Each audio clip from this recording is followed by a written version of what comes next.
एक दिन सुयश अपने गुरु के पास गया और उससे पूछा, क्या ध्यान काफी नहीं है? फिर धैर्य बीच में क्यों? गुरु एक मांझी था। वह लोगों को एक किनारे से दूसरे किनारे पर पहुंचाने का काम करता था। ऐसे भी गुरु मांझी ही है।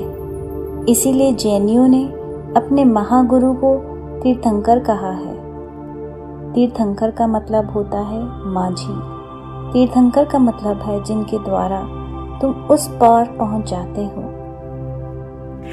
वह गुरु सुयश का मांझी था, तीर्थंकर था। ऐसे बाहर की दुनिया में भी वह लोगों को एक घाट से दूसरे घाट पहुंचाता था। भीतर की दुनिया में भी उसका वही काम था। उसने सुयश से कहा, उस तरफ जा रहा हूँ, कुछ यात्री पहुंचाने हैं, तू भी आ जा। और कौन जाने रास्ते में तेरा समाधान भी हो जाए। सुयश थोड़ा चकित हुआ, क्योंकि समाधान तो यही किया जा सकता है। इसमें नदी में जाने और नाव में बैठने की क्या जरूरत है?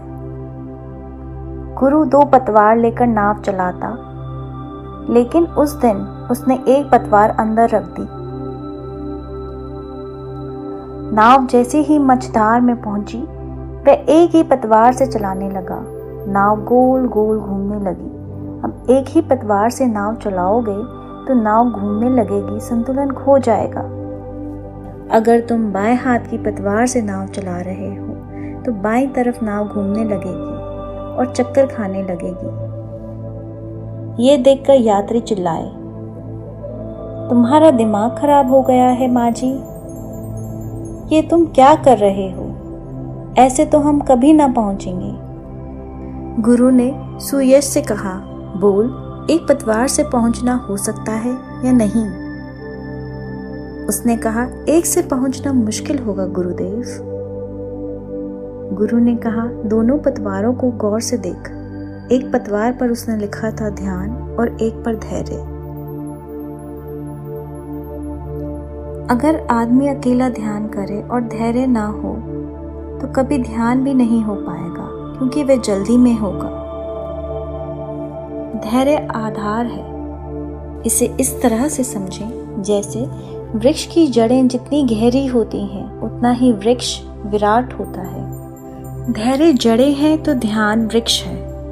दोनों बिना एक दूसरे के अपूर्ण हैं, अधूरे हैं।